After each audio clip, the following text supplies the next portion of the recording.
Gopi Jana Vallabha Girivardhari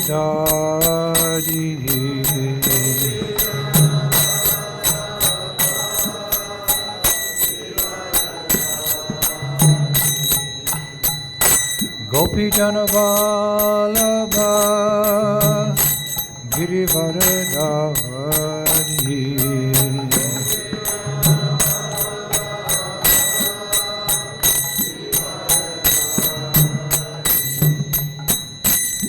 Yasuranandana Vajajanarandana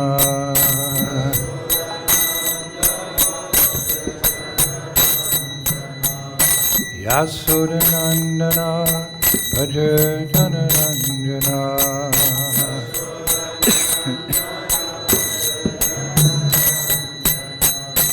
Yamuna Tira Manachari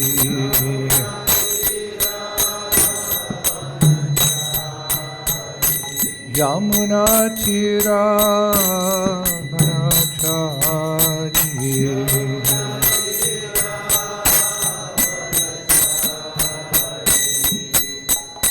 Jaya Radha Madhava Kunja Bihari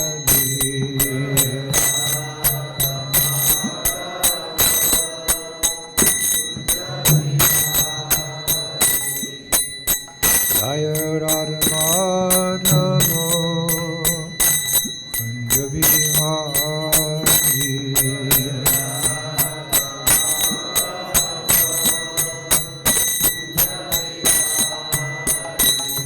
Hey Gopi Jana Vallabha Girivardhari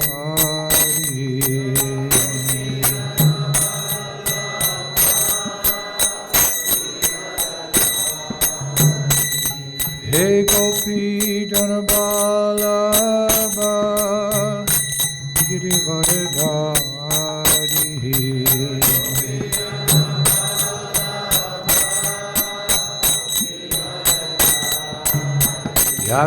Yasuranandana Vajajanarandana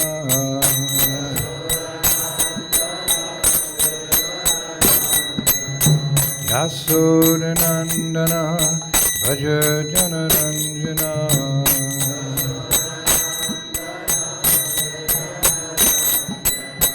Yamuna Tira Banachari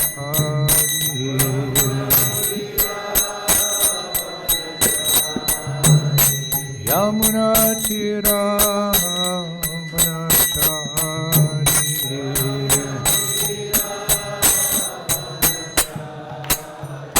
Jaya Radha Madhava Bihari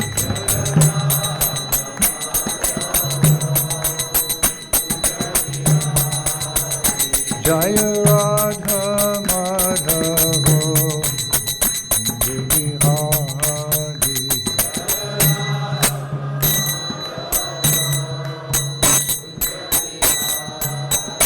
Hey Gopi Jana Vallabha Girivardhari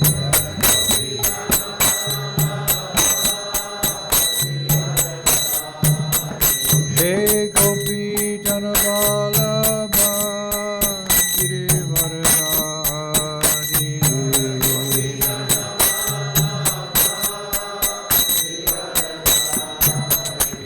Yasuranandana Vajajanarandana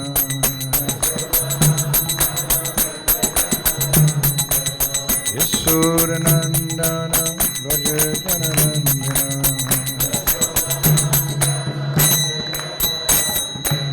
Yamuna Tira Manachari Yamuna Tira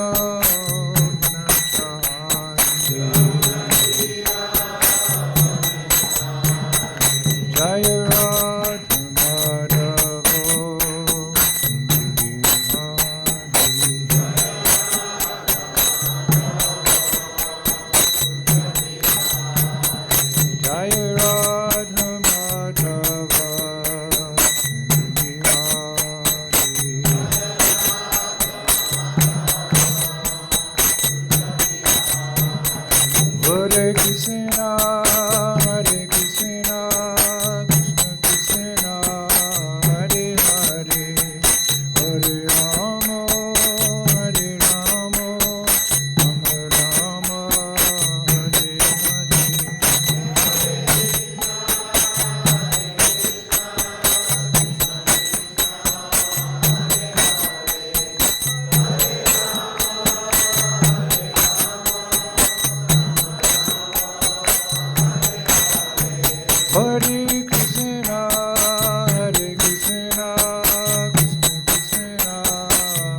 Hare Krishna, Hare Krishna, Krishna Krishna, Hare Hare, Hare Rama, Hare Rama, Rama Rama, Hare Hare.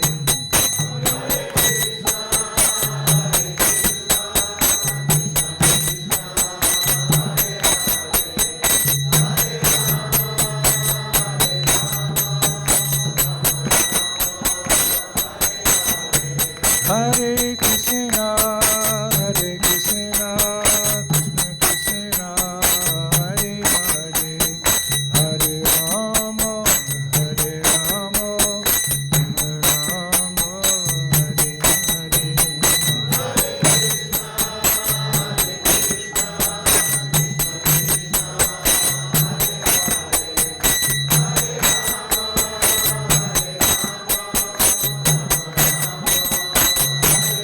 Jai Gaur Hari Bol, Hari Bol, Hari Bol, Hari Bol.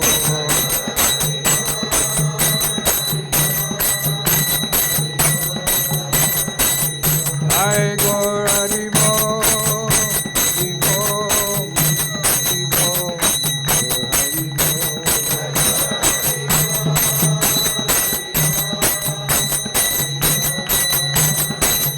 Jai Jai Prabhupada, Prabhupada, Prabhupada, Prabhupada.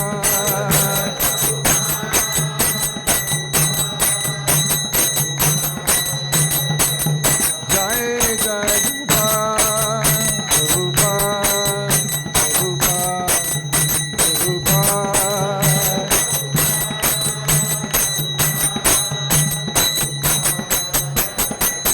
Jai Jai Prabhupada, Prabhupada, Prabhupada.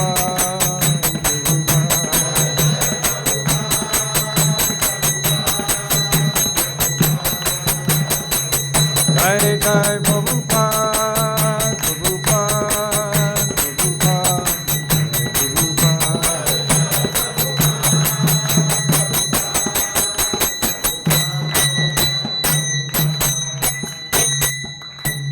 Jai Om Vishnupad Paramahansa Parivachakacharya Ashtatara Satasri Srimad. His Divine Grace ISKCON Founder Acharya Srila A.C. Bhaktivedanta Swami Srila Prabhupada Ki. Jai Om Vishnupad Paramahansa Parivachakacharya Ashtatara Satasri Srimad. Bhakti Siddhanta Saraswati Thakur Maharaj Srila Prabhupada Ki. Ananta Koti Vaishnava Vrinda Ki. Namcharya Srila Haridash Thakur Ki. Prem se kaho Shri Krishna Chaitanya Prabhu Nityananda Shri Advaita Gadadhar Shivasati Go Bhaktivinoda Ki. Shri Shri Radha Krishna Gopa Gopinath Shyam Kund Radha Kund Giri Govardhana Ki. Shri Bhadra Bhumi Shri Vrindavan Dham Ki. Navadvip Mayapur Dham Ki. Ganga Jamuna Mai Ki. Bhakti Devi Ki. Tulsi Maharani Ki. ISKCON BBT Founder Acharya Srila Prabhupada Ki. Sri Sri Gaurnitai Ki. Sri Sri Krishna Balaram Ki. Sri Sri Radhasham Sundar Ki. Sri Harinam Sankirtan Yagya Ki. Grantaraj Srimad Bhagavatam Ki. Go Premanandi. All glories to the assembled devotees. All glories to the assembled devotees. All glories to the assembled devotees. Glories to Guru and Gauranga.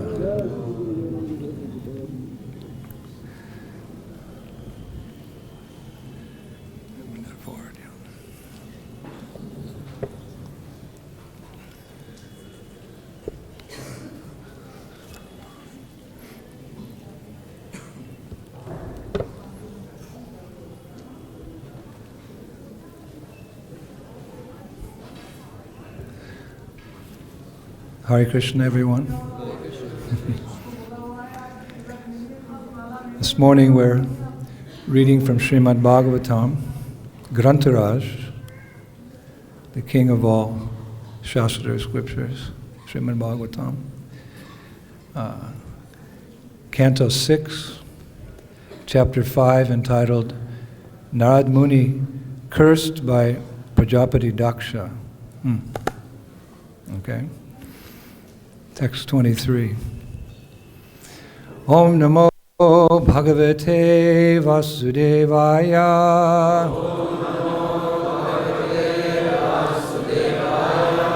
Om Namo Bhagavate Vasudevaya.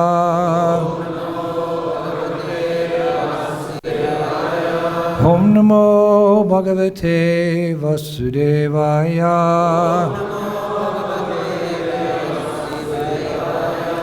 Nasam Nisamya Putranam Naradat Chila Shalinam Anvatapyata Kaha Shochan Suprajastvam Sucham Padam Nisam Nisamya Putranam Naradat Chila Shalinam Anvatapyata Kashochan Suprajastvam Sucham Padam Nasham Nisham Yaputranam Naradat Chila Shalinam Anvatapyata Kasochan Suprajastvam Sucham Padam Nasanisam Yaputranam Naradat Chila Shalinam Anvatapyata Kasochan Suprajastvam Sucham Padam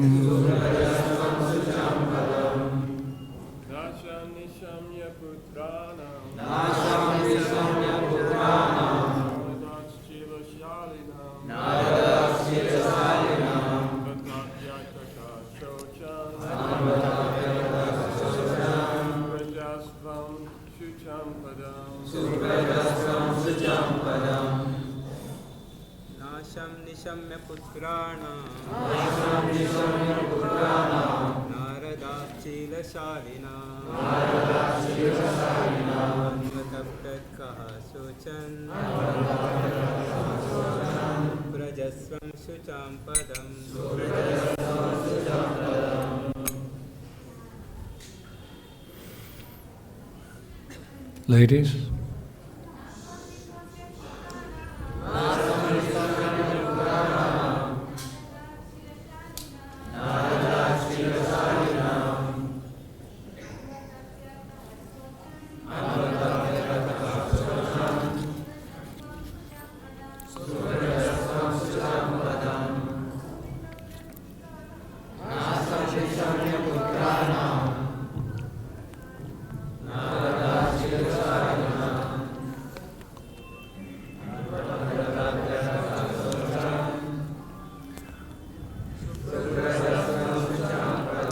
Nasam, the loss, Nishamya, hearing of, Putranam, of his sons, Naradat, from Narada, Shilashalinam, who were the best of well-behaved persons,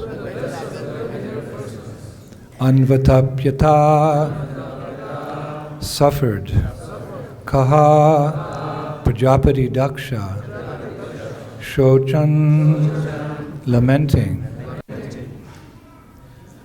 Subrashtavam, having 10,000 well-behaved sons, Shocham, of lamentation, Padam, Translation and purport by His Divine Grace, Srila A.C. Bhaktivedanta Swami Srila Prabhupada. The Haryaśvas, the sons of Prajāpati Dakṣa, were very well-behaved, cultured sons, but unfortunately, because of the instructions of Narada Muni, they deviated from the order of their father. When Daksha heard this news, which was brought to him by Narada Muni, he began to lament. Although he was the father of such good sons, he had lost them all. Certainly this was lamentable. Purport. The Haryaśvas, the sons of Prajāpati Dakṣa, were certainly well behaved, learned and advanced, and in accordance with the order of their father, they went to perform austerities to beget good sons for their family. But Narada Muni took advantage of their good behavior and culture to properly direct them not to be involved in the material world, but to use their culture and their knowledge to end their material affairs. The Haryaśvas abided by the order of Narada Muni, but when news of this was brought to Prajāpati Dakṣa, the Prajāpati, instead of being happy with the actions of Narada Muni, was extremely sorrowful. Similarly, we are trying to bring as many young men as possible to the Krishna conscious movement for their ultimate benefit. But sometimes the parents of the young men joining this movement become very sorry and are lamenting and making counter-propaganda. Of course, Prajāpati Dakṣa did not make propaganda against Narada Muni, but later, as we shall see, Daksha cursed Narada Muni for his benevolent activities. This is the way of materialistic life. A materialistic father and mother want to engage their sons in begetting children, striving for improved economic conditions, and rotting in materialistic life. They're not unhappy when their children become spoiled, useless citizens, but they lament when they join the Krishna conscious movement to achieve the highest goal of life. This animosity between parents and the Krishna conscious movement has existed since time immemorial. Even Narada Muni was condemned, not to speak of others. Nevertheless, Narada Muni never gives up his mission. To deliver as many souls as possible, he continues playing his musical instrument and vibrating the transcendental sound. Hare Krishna, Krishna Krishna, Hare Hare, Hare Rama, Rama Rama, Hare Hare. Om Agyan Timidandasya Ginangena Shalakaya Chaksunimiritam Jena Tasmai Sri Gurave Namaha. Sri Chaitanya Mano Vishtam Shtapitam Jena Bhutale Swayam Rupa Kadamayam Dadanti Shva Badanti Kam. Jai Shri Krishna Chaitanya Prabhu Nityananda Shri Advaita Gadadhar Shivasadi Gaur Bhakta Vrindam. Hare Krishna, Krishna Krishna, Hare Hare, Hare Rama, Hare Rama. Vanchakalpa tarubhyascha kripasindu bhevacha patitanam pavanebhyo vaishnavebhyo.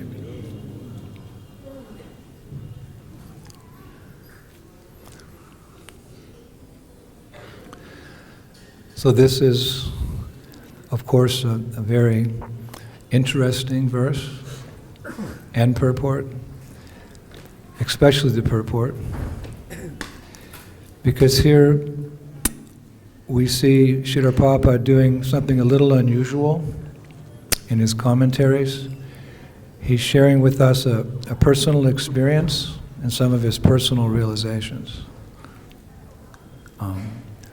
Generally, as the BBT trustees, those who are in charge of publishing our spiritual masters' books, and their teams will tell you, in his translation work, Prabhupada stuck very closely to the commentaries of the previous acharyas.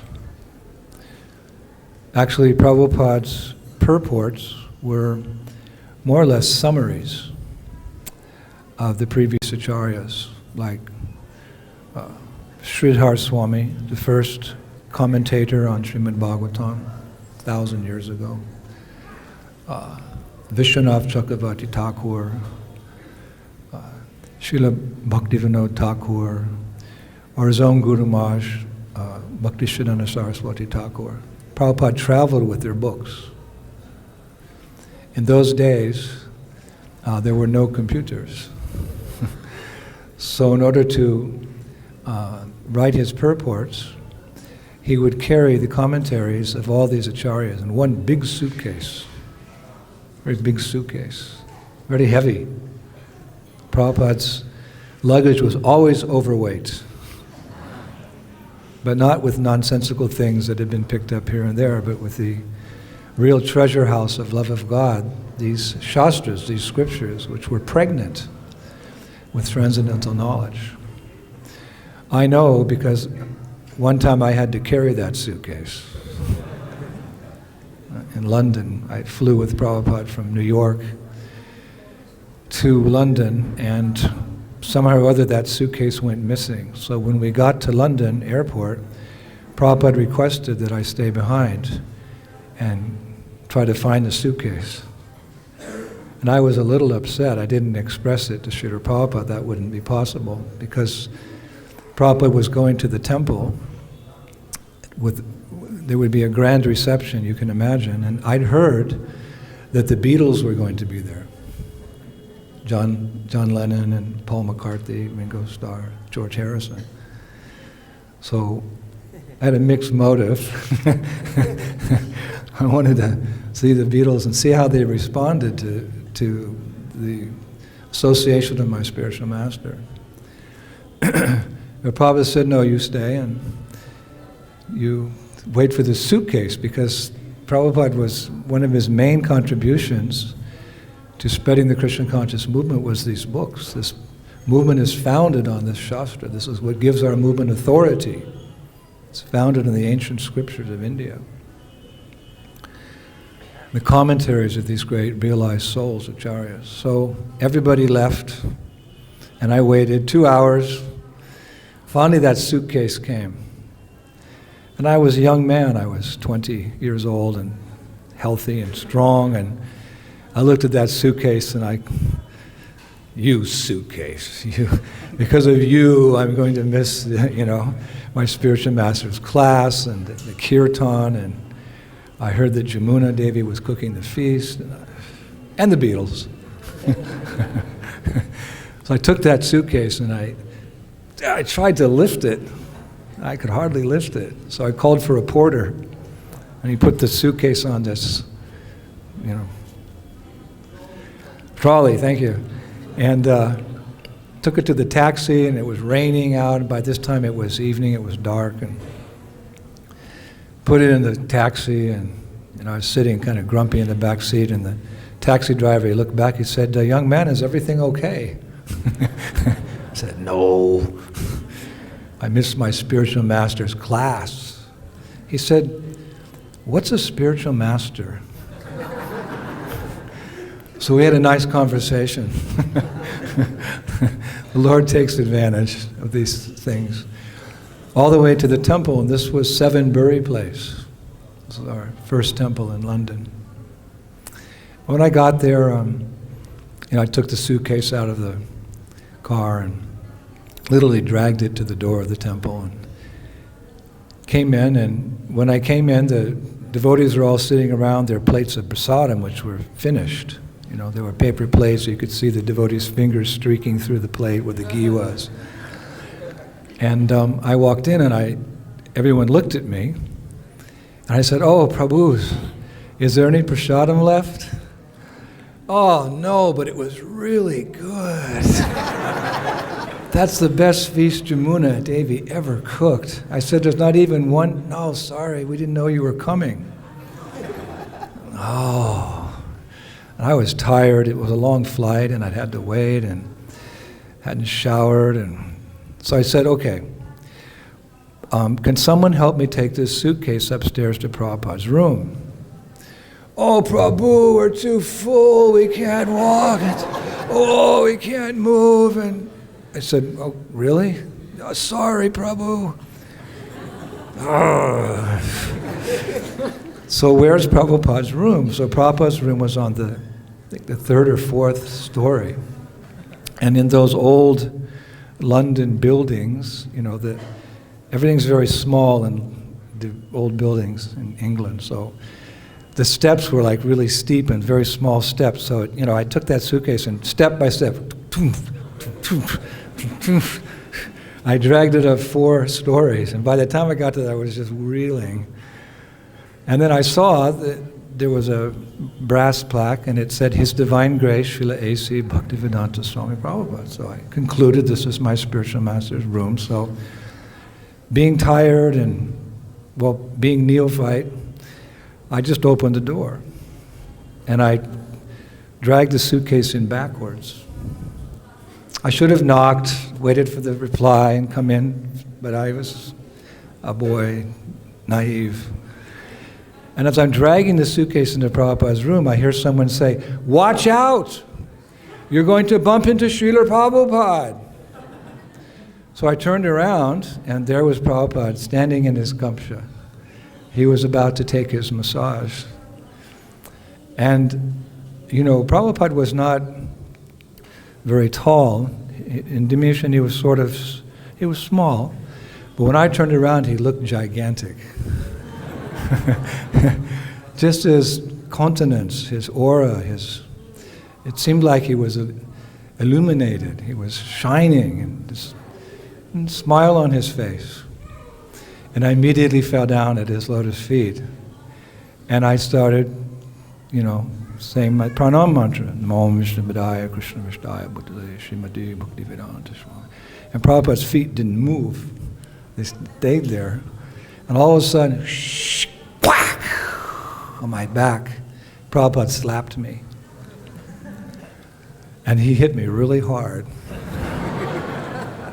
Prabhupada was elderly, but he was full of strength, material and spiritual strength. When he went on walks with Prabhupada in the morning, we were young men, we couldn't give up. He just slapped me very hard. So because the slap was so hard, it's right back here. I thought if I ever got a tattoo, I'd get the tattoo of that hand mark on my back. But I didn't ever get a tattoo. So then Prabhupada said something. I thought he was displeased because the slap was so hard. So then he said something and I couldn't hear it. And then I waited a few moments out of fear. And then Prabhupada's lotus feet turned around and he walked away. So I'm thinking, that suitcase. It caused me so much misery. Now I've offended my guru. So then finally I stood up and Prabhupada's servant Nanda Kumar was there. And his eyes were wide open. He said, "Srila Prabhupada slapped you on the back." I said, "Yeah, I know." He said, "I never saw him do that before." I said, "Oh, really?" And he said something very wonderful. "Oh," because I was expecting the chastisement. He said something very wonderful. I said, "Oh, I couldn't hear. What did he say?" The Nanda Kumar smiled. He said, "Prabhupada told you, so much endeavor in this material world, but when I take you back to Godhead, everything will be easy and sublime."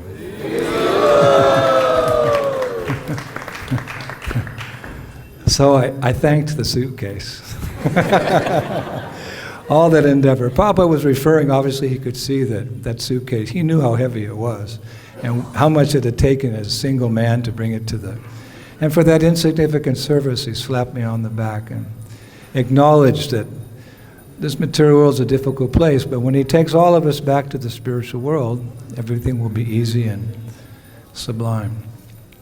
So I have first-hand knowledge of, that Prabhupada would take all the commentaries of the acharyas with him around the world in order to do his translating work.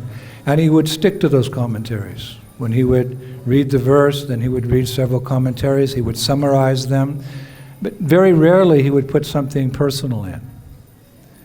He would often say, "My credit is that I have not added anything or subtracted anything. It is all perfect." Of course, there was no harm, there was only benefit when Srila Prabhupada, on rare occasions, chose to add something to the commentaries of the previous acharyas, because obviously Prabhupada was most qualified. He was a fully realized pure devotee of the Lord. And on a number of occasions he did, like we see today. Here we see how, we read how the Haryaśvas, the sons of Prajāpati Dakṣa, were being, as Prabhupada said, groomed to be successful in material life by their father, Daksha.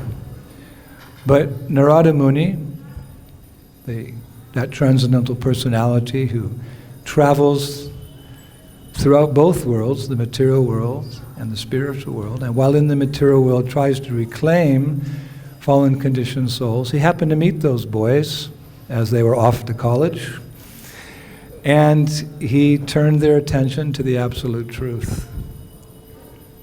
And he inspired them to achieve the ultimate goal of life, Panam Gatim, pure devotional service to the Lord.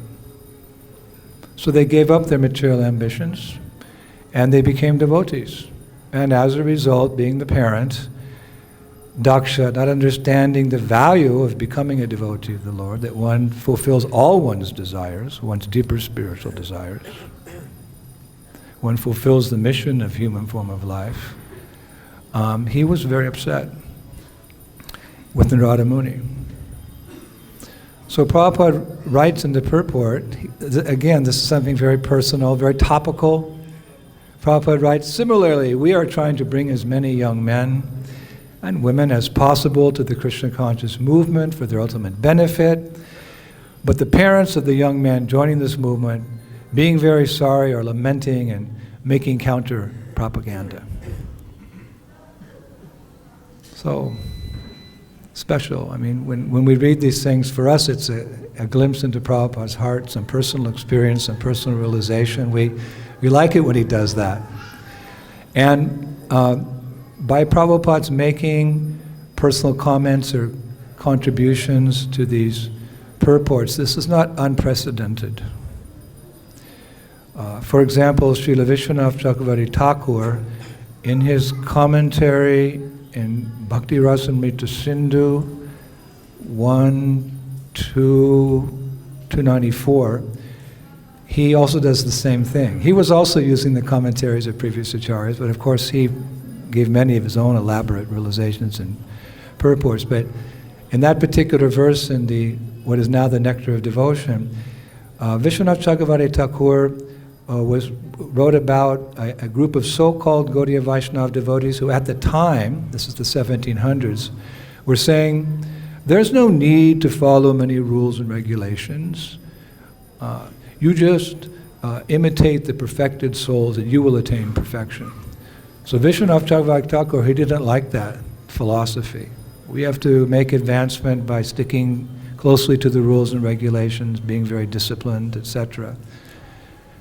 Slow but steady wins the race. But they're saying, just imitate great souls and very quickly you'll be. He didn't like that. So he says, Ado nikasho ramya matan api nirashtam. The modern day, this is the 1700s, the modern day group name Soramyavada, they're a deviation and I don't approve of them. So he also made topical comments in his writings. It's not it wasn't unprecedented when Prabhupada said something personal in his purports. Another example is Srila Jiva Goswami in his Tattva Shandarbha, where he says, Tatra cha Veda sabdhasya samprapti dushparadavat. Due to the difficulty which is experienced in modern times,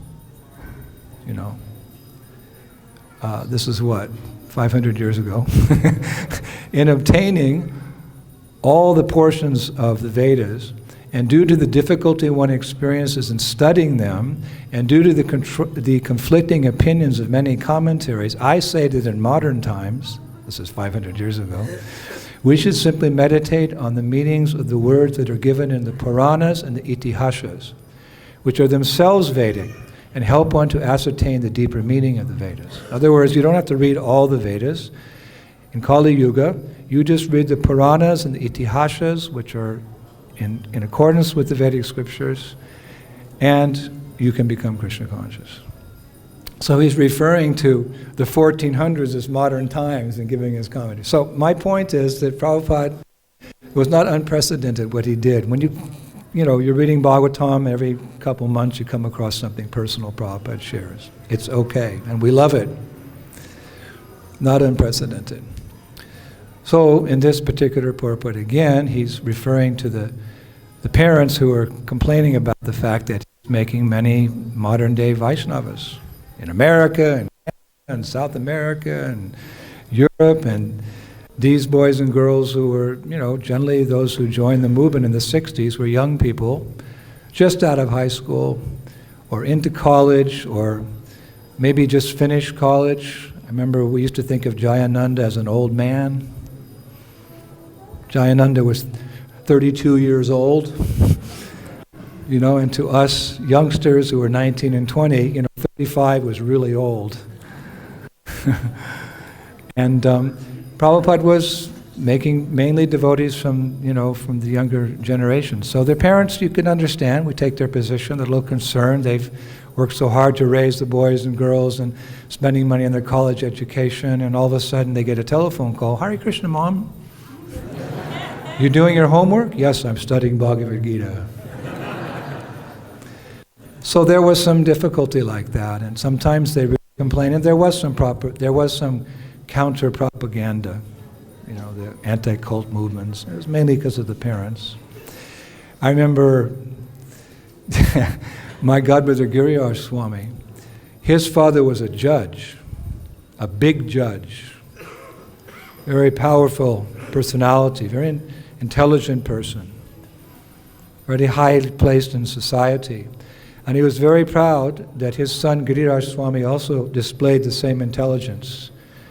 He got shining marks in high school. And he went on to one of the best colleges on the East Coast in America. And, he met Srila Prabhupada, the modern-day Narada Muni.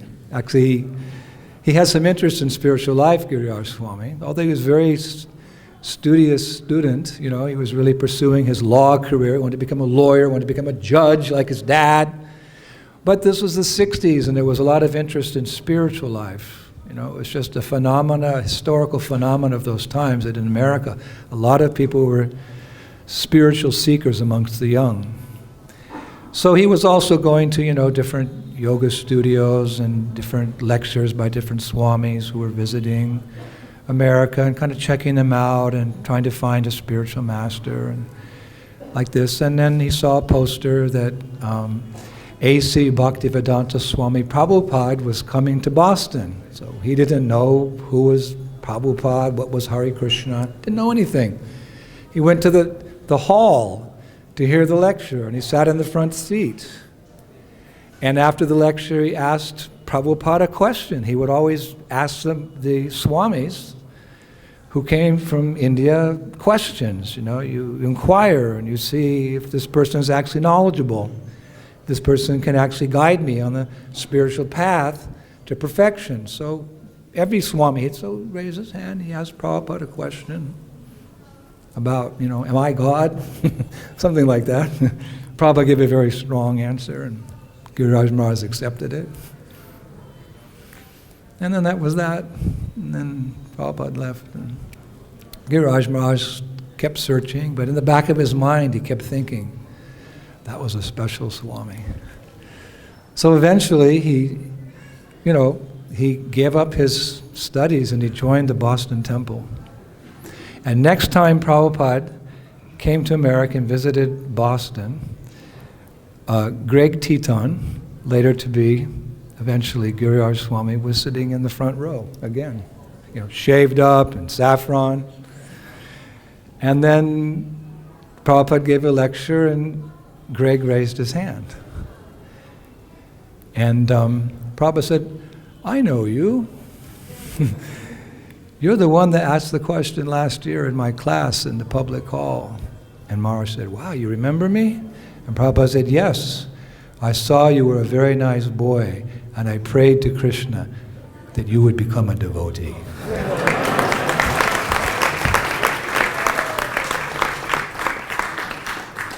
So just like Krishna, Satya Sankalpa, whatever he desires, Krishna, the Supreme Personality of Godhead, the cause of all causes, that will come to pass. So similarly, his pure devotee, unalloyed, uttamadhikari devotee, What he desires, that will also come to pass. So you can imagine, Giriraj Maharaj is very sad. He became a devotee by the strong desire of Srila Prabhupada. So, yes, and then his father, the judge, heard about that. And he came to see his son, who he had envisioned, and eventually to be in a three-piece suit, sitting at a great, desk, a teak wood desk, with secretaries and giving the orders and standing in court and defending the innocent and, driving away in a Mercedes and, he comes from a wealthy family. He walked in the temple and Giriraj Maharaj, he's got old cotton, saffron, one blue sock, one red sock. That's how we did it in those days. They shaved his head. He's got a little cut here and a sika's on. Hare Krishna, Hare Krishna, Krishna Krishna. And his father was flabbergasted. Just like Daksha was flabbergasted that his sons, who were well-groomed boys on the way to becoming successful materialists, he was shocked. So Prabhupada's father was shocked. He said, "Son, come here, come here. Can we talk privately?" "Sure, Dad." Hare Krishna, Hare Krishna, Krishna.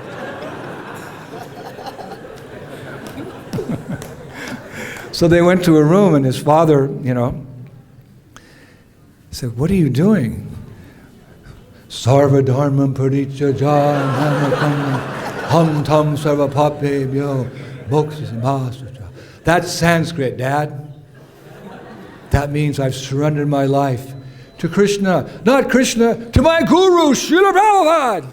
His father's like, "Oh my God, what's happened?" Took out his checkbook. He took out his checkbook. And he wrote a check for $1 million. Now, in those days, that's like $1 billion. Nowadays, $1 million is not. In those days, in the 60s, that was a lot of money. You worked 10, 20 years to make $1 million. He wrote $1 million. And he wrote down the name, my son Greg Titan, the date, everything. He slid it across the table. Like in the movies, right? Slid it across the table. And he said, "My dear son, if you leave this movement, now when you come home with me, I will sign that check."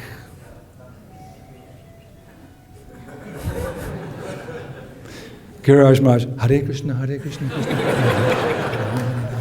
Jai Srila Prabhupada, Hare Krishna. Prabhupada was his spiritual father. And although, as devotees, we have so much respect for our parents, because without them we wouldn't have this body and the education and the intelligence that we had to choose to join this movement. So we're never disrespectful, we're always respectful.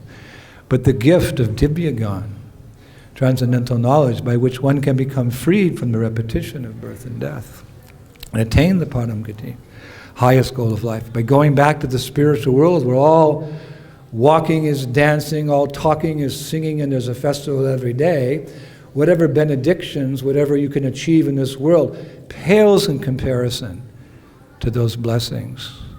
Thinking like this, Giriraj Maharaj, just like in the movies, he took the pen and the check and pushed it back across the table.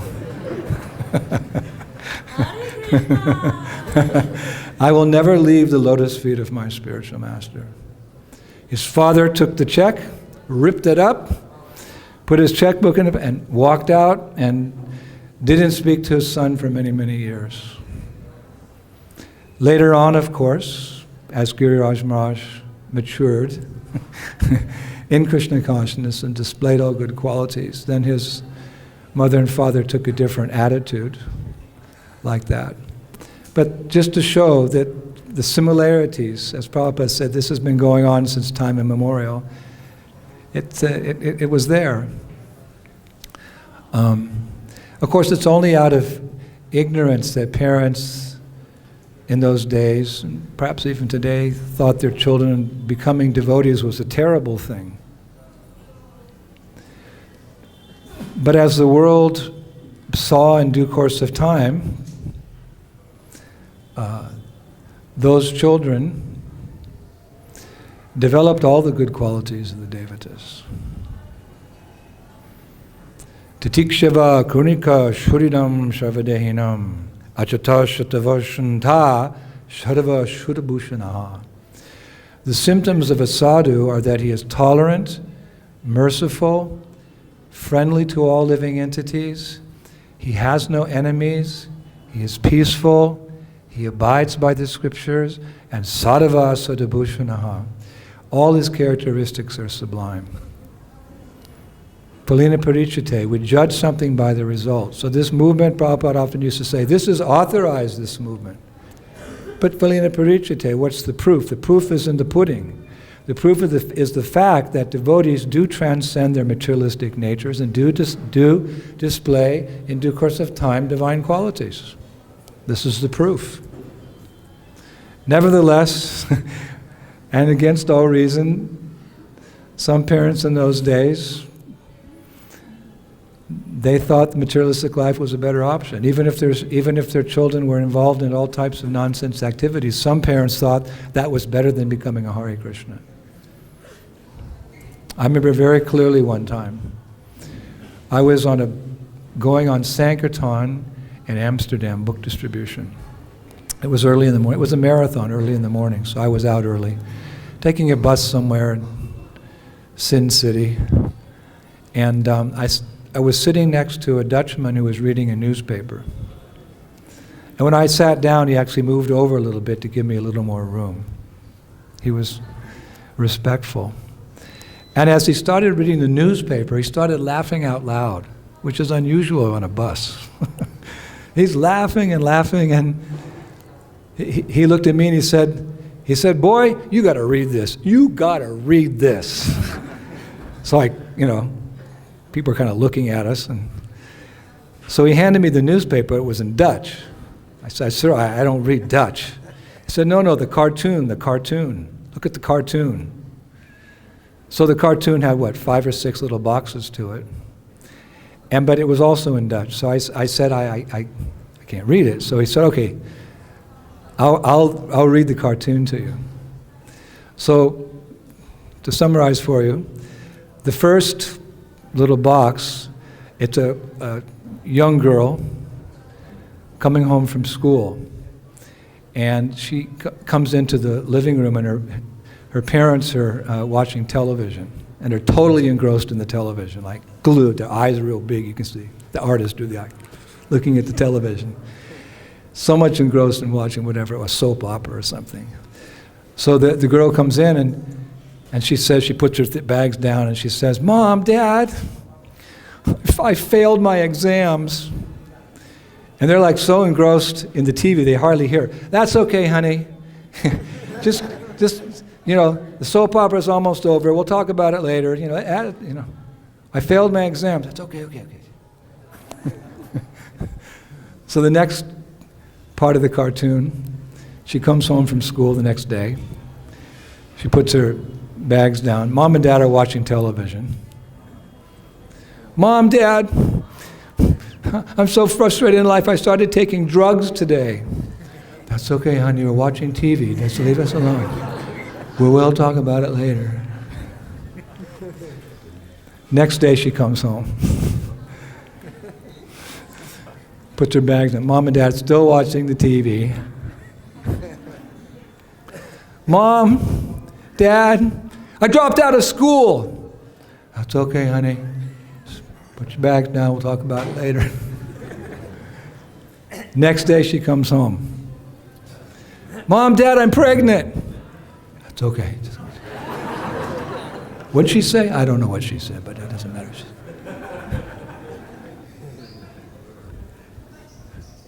Next day she comes home. She's dressed in a sari. She's got tilak, all bright-faced. Puts down her Bhagavad Gita. Mom, Dad, I gave up drugs, gave up all speculation. I'm vegetarian. I'm happy. I'm clean.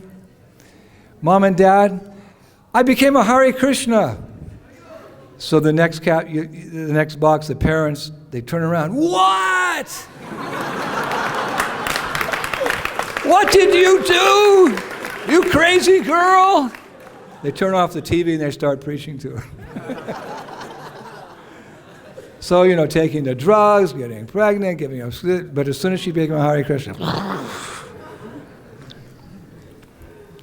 But such stories didn't always have that type of ending, because many times it was opposite. Later on, again, down the road, the parents would appreciate the good qualities that the Krishna conscious movement saved their children from these bad things. And often the parents would read the books to find out what crazy thing their kids were doing. And by reading those books, the parents became devotees. I know this is especially true in Eastern Europe, Ukraine, and Russia. Very often the children will become devotees, and then, I come next year and the parents, dear Guru Maharaj, can I have pranam mantra? Who are you? I'm the mother of your disciple. It's a phenomenon that happens. They sometimes become devotees themselves. This is amazing. Just imagine Daksha, he's grumbling that his kids have become devotees. What happens if at the end of the Bhagavatam we find out he becomes a Hare Krishna devotee as well? Of course, Daksha is a very special personality. But there are many examples. This movement is so powerful. This chanting of Hare Krishna, Krishna Krishna, Hare Hare, Hare Rama, that sometimes those who were grumbling, like Daksha, by the potency of this movement, the parents also become. I remember Kartikeya. Kartikeya's mother was curious, just curious about her son's activities, just curious. And on her deathbed, she turned to her son Kartikeya, who was visiting her from the temple, and said, "So, my dear son, where is your Krishna now?" And she died. She was asking him, because she was in distress. She wasn't a devotee necessarily. She just, she was curious. So she said, where is your Krishna now? She died. So Kartikeya went to the temple. Prabhupada was there, and he told Prabhupada the story. So Prabhupada said, "Oh, so she remembered Krishna at the moment of death. Your mother is liberated."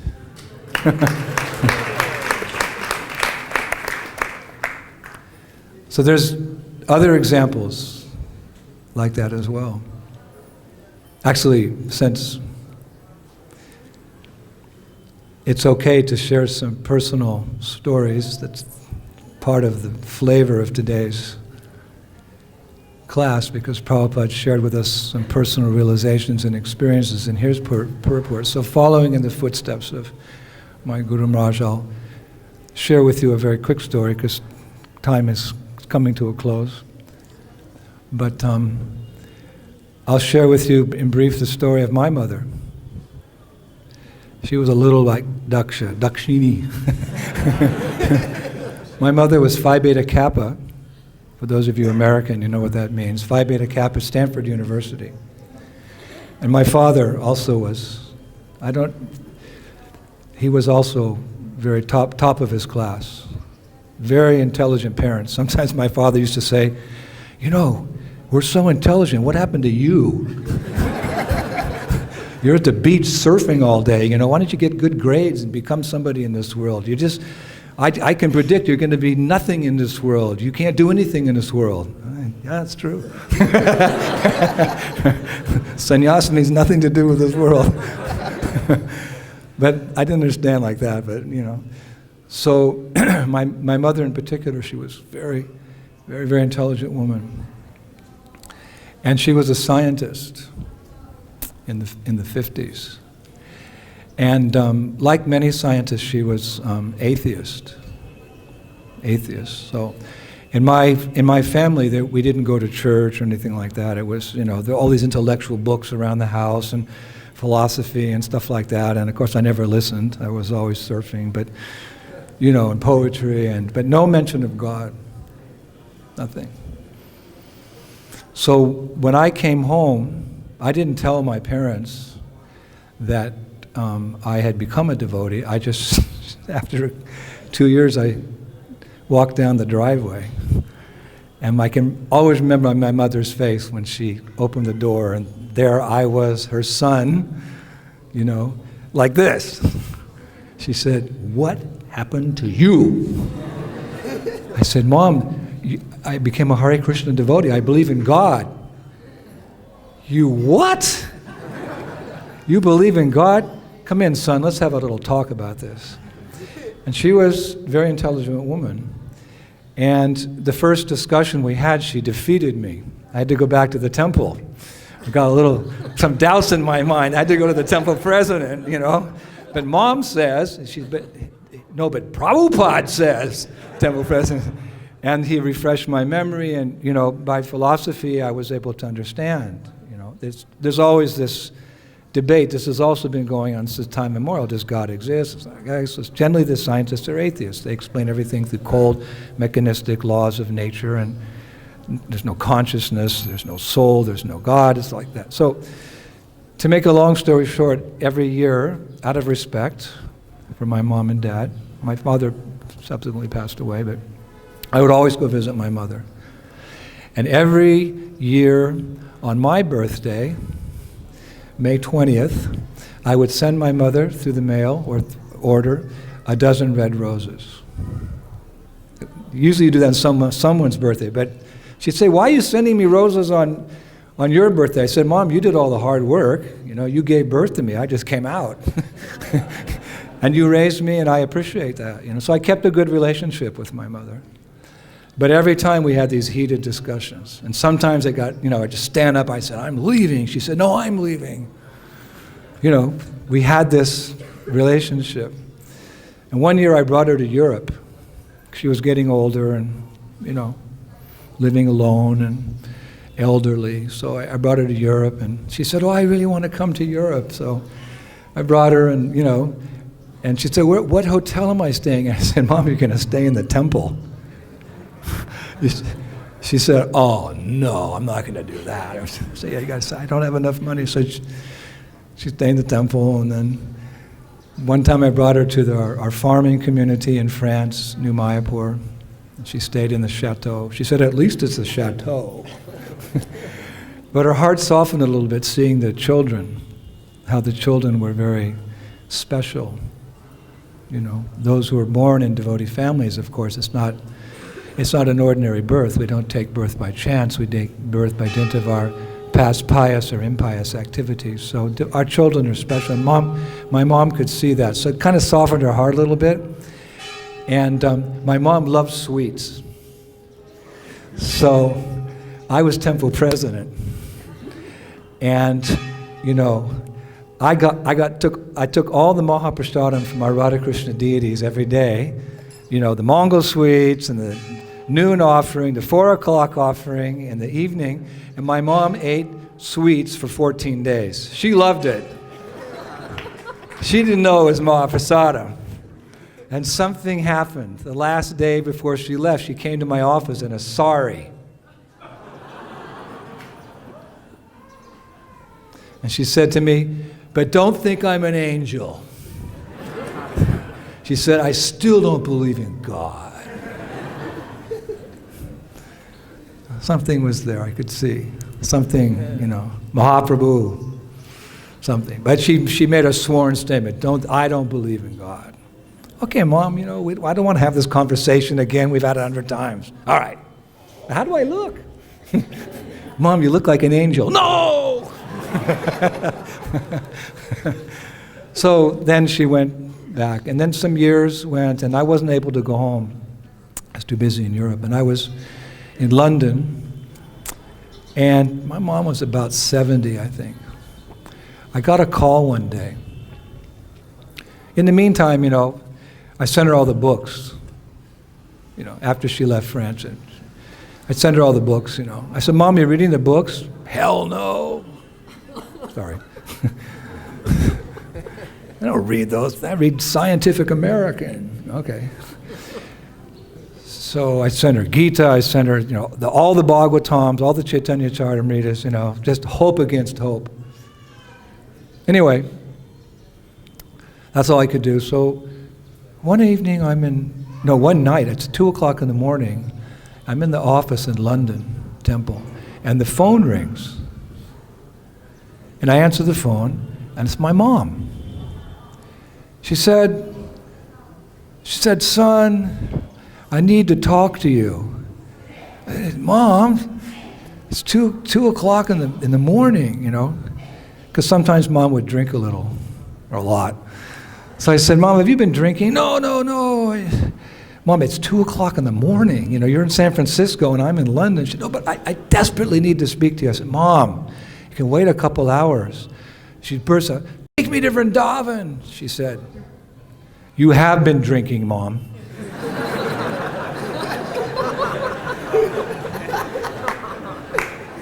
I said, I'll call you back in 4 hours when I wake up. And I just hung the phone up. You know, I was tired. The last thing she said to me, take me to Vrindavan. Mom, you've been drinking.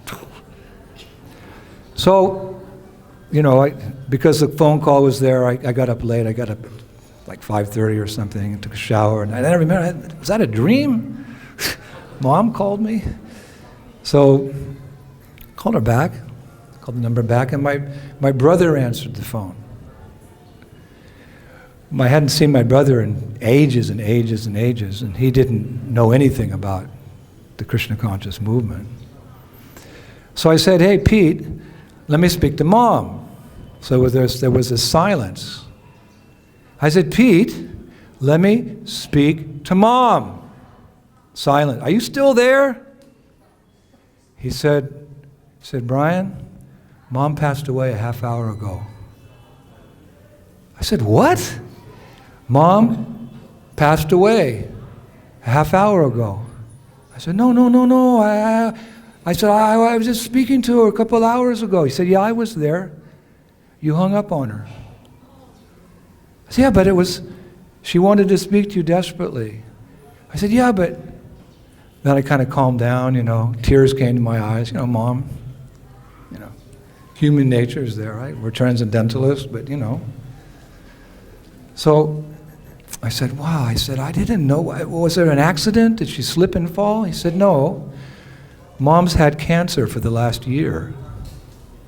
She just didn't want to tell you because she considered your work too important. She did?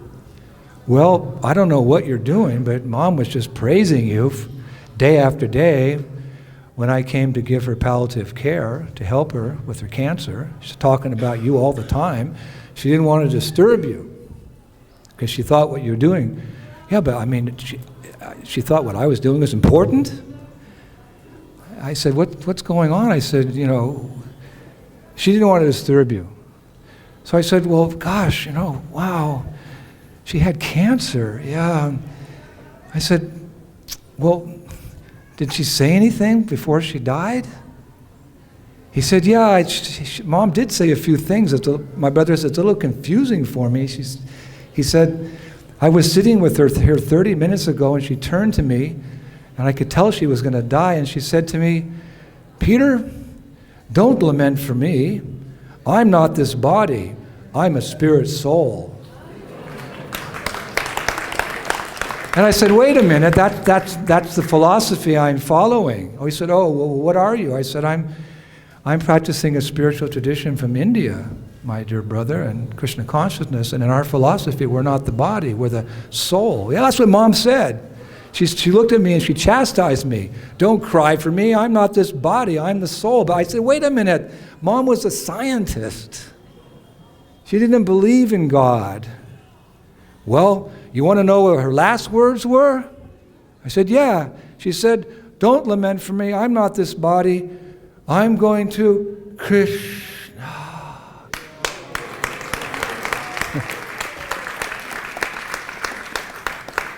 And whoever that is, that's the last word she said.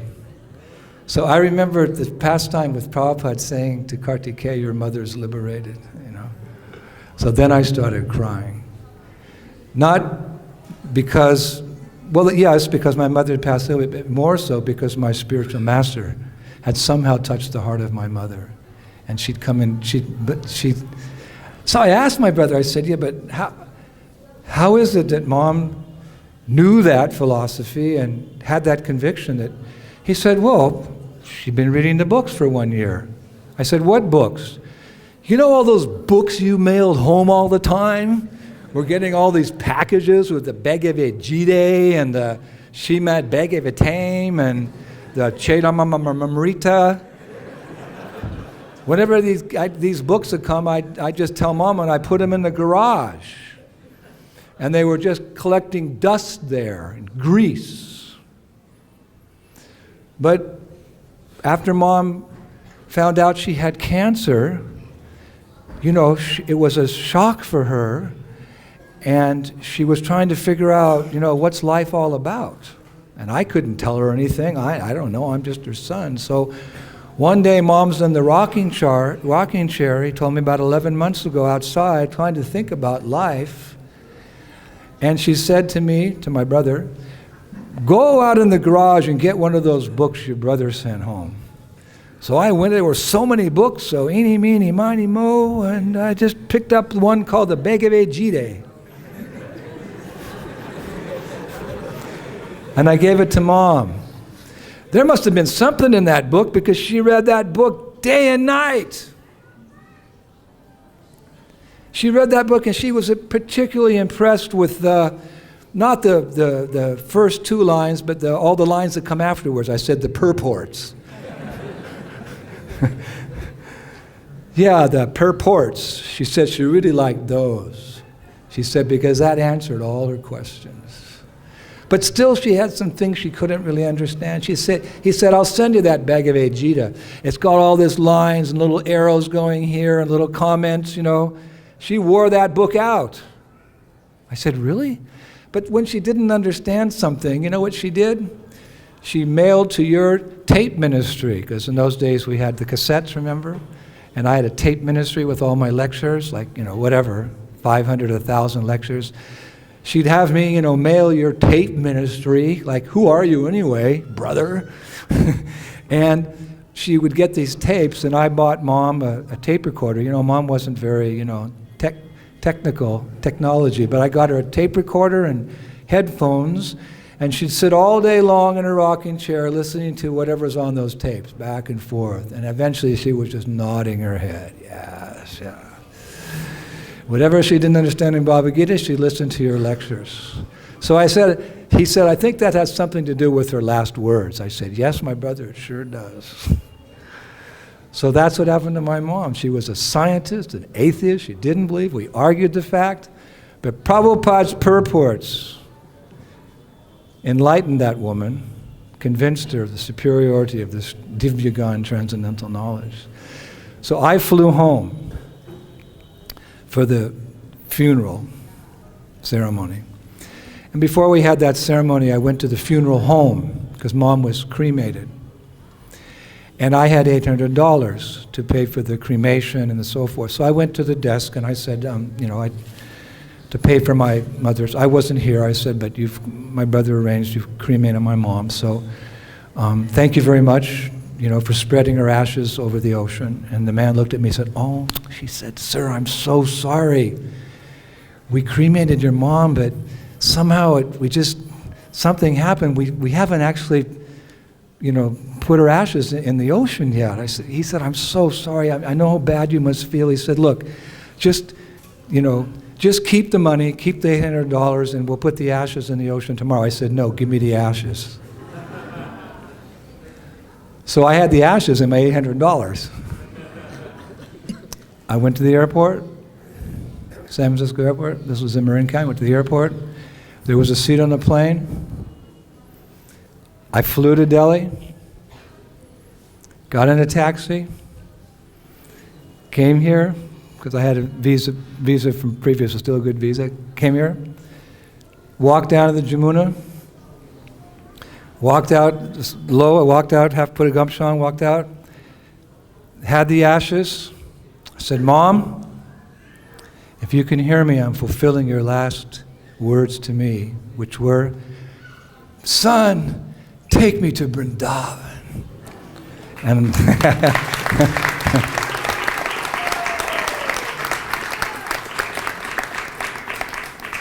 and I poured the ashes into the river, and I fulfilled my mom's last desire. So I don't know what destination she must have achieved. Her heart was to come here. After reading Prabhupada's purports, and little association with me, but it was really Srila Prabhupada, how powerful Prabhupada's purports are. That's why he wanted these books distributed here, there, and everywhere, because the potency is there. My mom achieved some great destination. I think I'm still here struggling, an Artanavriti, trying to come to the stage of an Artanavriti. And, remembering, echoing the words of Prabhupada to Kartikeya, who his mother just said, "Where's your Krishna now?" My mom said, "I'm going to Krishna."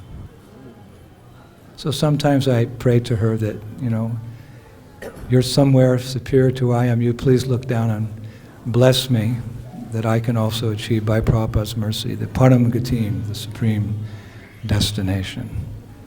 Grantaraj Srimad Bhagavatam ki, Srila Prabhupada ki, Sri Goloka Vrindavan Dham ki, Sri Gaurnitai ki, Krishna Balarama ki, Sri Radhashyam Sundar ki, Srila Prabhupada ki, Jai Jai Sri Radhe.